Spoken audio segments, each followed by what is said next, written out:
And Tango Makes Three by Justin Richardson and Peter Parnell, illustrated by Henry Cole and read by Chloe Gilly. In New York there is a big park called Central Park. It has toy boats for the summer and even an ice rink for children to ice skate in the winter.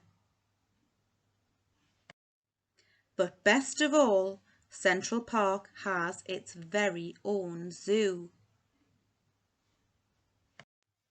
The animals at the zoo make families of their own. In the penguin house, there are penguin families. Every year at the same time, the girl and boy penguins notice each other. When they find another penguin they like, they become a couple.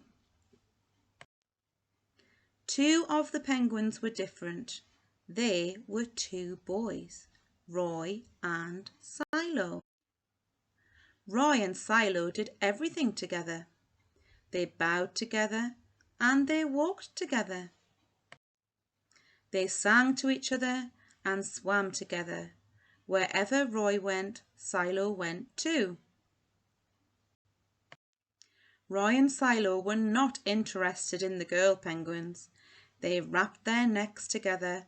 The zookeeper thought, they must be in love.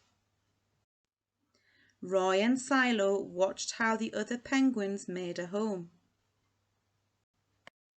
So they built a nest of stones for themselves. Every night, Roy and Silo slept there together, just like the other penguins.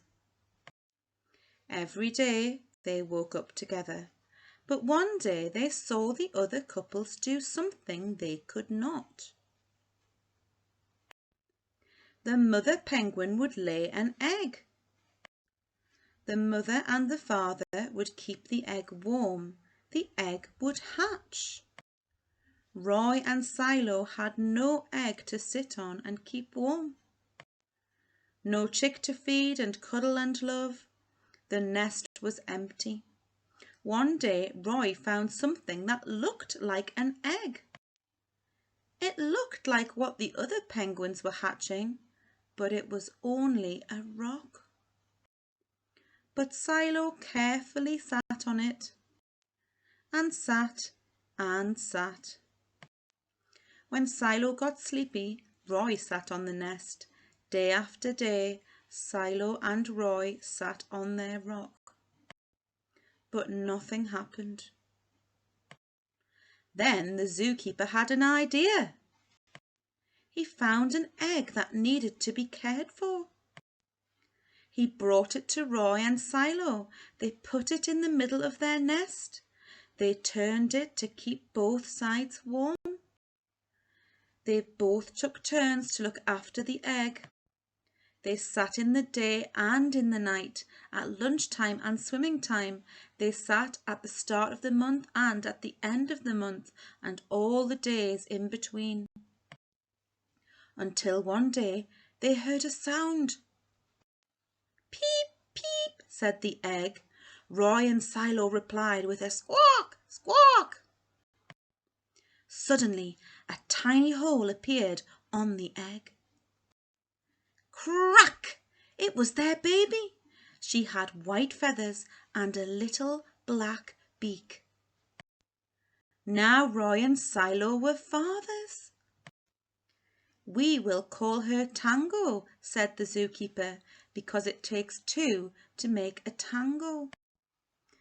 They taught Tango how to sing when she was hungry, fed her food from their beaks, and snuggled her in the nest at night. Tango was the first penguin in the zoo to have two daddies. When Tango was big enough to leave the nest, Roy and Silo took her swimming, just like the other penguin families. All of the children said, "Hooray, Roy and Silo! Welcome, Tango!" At night, the three penguins returned to their nest. They snuggled together like all the other penguins in the penguin house. and like all of the animals in the zoo and the families in the world, and then they went to sleep. This book is based on a true story. Roy and Silo are chinstrap penguins who fell in love at a New York zoo and adopted an egg to raise as their own. A true story about love, penguins, and caring for an egg. The end.